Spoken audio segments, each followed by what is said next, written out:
So now we are here in 5 again, and we have today Mr. Abrar. He's our great mentor as well, and he's part of M5. So Abrar, can you tell us a little bit about yourself and your background a bit? Sure, happy to. Welcome. Good to meet everybody. I am an investor in travel companies. I've been doing that for about 3 years now. So we do all types of investments, be it travel content, travel technology, travel startups, B2B travel companies. It's myself and 15 partners. So it's originally based out of San Francisco. And so it's like an investment company focused in the travel industry. Absolutely, that's all we do.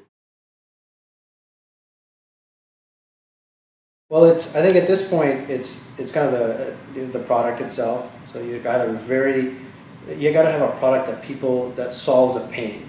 So something that people are like, God, I hate it when this happens, this situation. And it could be something that you experience yourself. It could be something that you observe in others. But you've got to be able to solve a very pain point, and you got to make sure that pain point is experienced by a number of people. So it's not just you. And then you have to be willing to be able to pay for that pain point. Correct. So to solve that problem.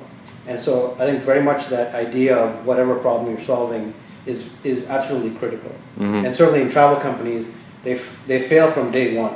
I mean, very rarely do you get a travel company that fails in year 5 for some XYZ reason. So definitely the idea.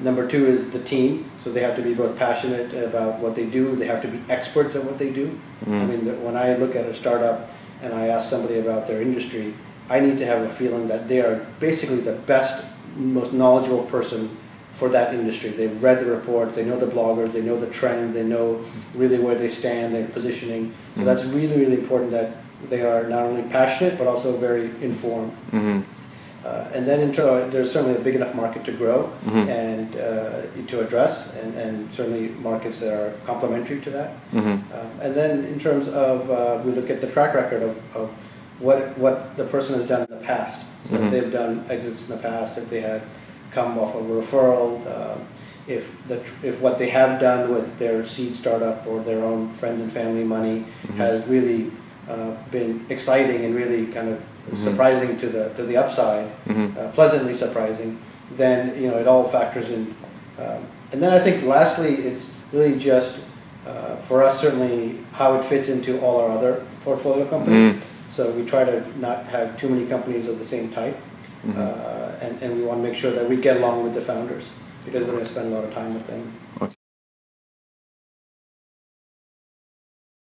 Investment firm.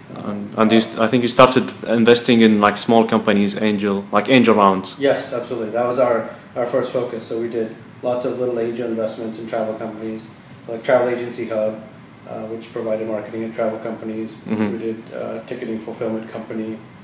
We had a company that did travel technology, Taviska at the time, which was kind of affiliated with one of our co-founders. And then I think you moved to the next stage. Yes, and so kind of the first year was really angel, the second year was more venture capital, and the third year onwards, and this is sort of the end of the third year. Pleasantly surprised. Oh, yeah? I did not have very many expectations, and certainly very early in landing in Dubai, roughly about a year ago, I realized that there is a very smart, talented pool of entrepreneurs, people who are willing to give up their day jobs and pursue something that they're passionate about. And then there's also resources, similar to the one that we're in 5. There's Make, places that startups can go and work.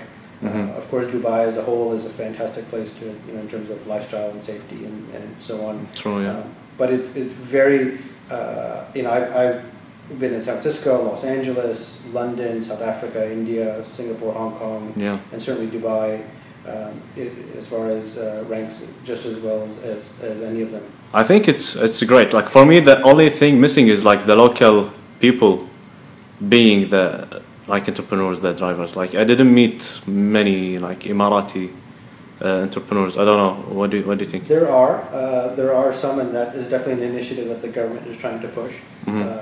I think it's also a factor of if you look at, it's say 90% of this population is an expat, so then 90% of, roughly it's startups are going to be from expats. It's true. But so the initiatives are there, and then there are quite a few handful of interesting travel startups that are done by Emiratis that we're looking at. So it's definitely something that we're seeing. Okay, thanks a lot for your time. Great, my pleasure. And I hope to see you again. Very much for having me. Bye-bye.